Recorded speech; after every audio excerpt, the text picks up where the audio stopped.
What would happen if Texas were to secede from the US? Here's a scenario David French wrote in his 2020 book, Divided We Fall. French imagined Texas to be triggered by the overturning of Roe v. Wade. Slandered as being deplorable and racist for generations, the South and Midwest could now celebrate their place on the right side of history. The home of slavery and Jim Crow was now the home of life and love. However, the blue states saw this region very differently. They saw this region as a place of death and hate. How could they claim respect for life when they didn't respect women's rights, preserved the death penalty, had the highest infant mortality rates, and were stubborn against universal health care? As the presidential race approaches, every Democratic candidate pledges to stand for women's rights and expand the Supreme Court with new justices who would restore Roe v. Wade. The Democrats win an overwhelming majority, giving them control of the presidency and both houses of Congress. In comes the American Reproductive Justice Act, which declares abortion regulation the exclusive province of the federal government,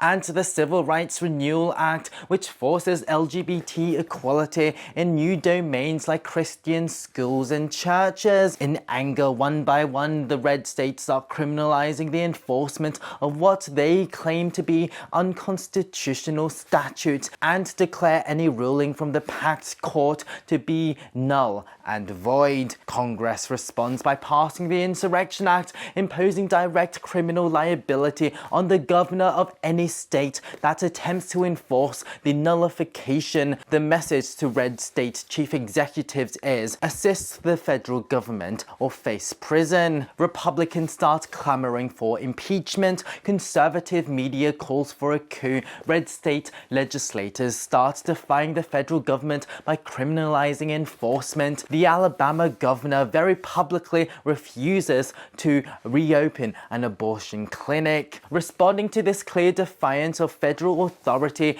the Attorney General of the US orders the arrest of the Alabama governor. In response, Alabama state troopers are posted outside the clinic. The governor makes a rousing speech where he claims to be protecting the unalienable rights of Americans and that any federal official attempting to enforce any order issued by the packed court would be subject to arrest, and any federal agency attempting to enforce any order issued by that court would face expulsion from the state. This is a direct violation of the Insurrection Act. It had to be enforced, otherwise the law is meaningless. The FBI tried to arrest the governor. There is an exchange of fire between them and the Alabama troopers. Many are unfortunately slain, and among them is the Alabama governor. There is outrage in the red state. An immense regional bloc of defiance solidifies against the federal authority,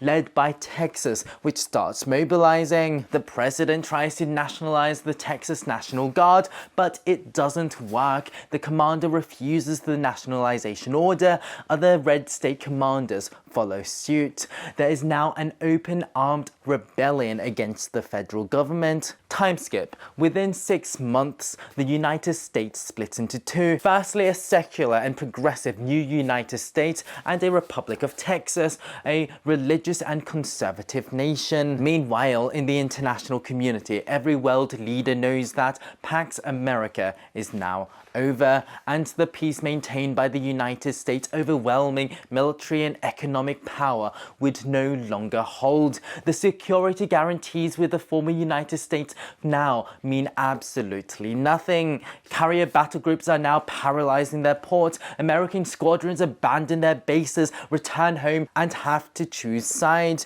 and the foreign air bases are now abandoned. Russian and Chinese military planners know this is a once-in-a-century opportunity. Russia moves fast. Latvia, Lithuania, Estonia fall quickly. NATO do nothing but unleash furious denunciations and economic sanctions. The UN are also ineffectual. Other Eastern Bloc nations realize the West's inability to defend them and instead sign new security and trade agreements with Russia. Western Europe starts rearming as quickly as possible to face this new Eastern Bloc threat. China is also in emboldened and they believe they can take Taiwan without triggering a wider conflict. They demand Taiwan's surrender and start a huge military buildup in the Taiwan Strait. A war starts between China on one side and Taiwan with Japan and perhaps South Korea on the other side. World trade grounds to a halt. The economic disruption would be unfathomable as the world's largest economies grind each other into dust. There would also be an international nuclear arms race, with the Nuclear Non-Proliferation Treaty and the Nuclear Test Ban treaties becoming meaningless documents in world affairs. Japan, Taiwan, South Korea would all want their own nuclear weapons. Back in the former United States, people may feel lucky that a civil war hasn't broken out, but they will still have to grapple with a new unstable reality where they're in the midst of a great economic depression. Great power conflicts, once unthinkable, are now raging all over the world. Shifting alliances play havoc with international travel and trade. Economies become very unstable. Consumer goods are scarce and expensive, and nuclear proliferation is rife. But the world will heal eventually. It might take 1 decade, it might take several, but at the end of it all, one thing will be for certain: the new status quo won't be made for the interests of Americans.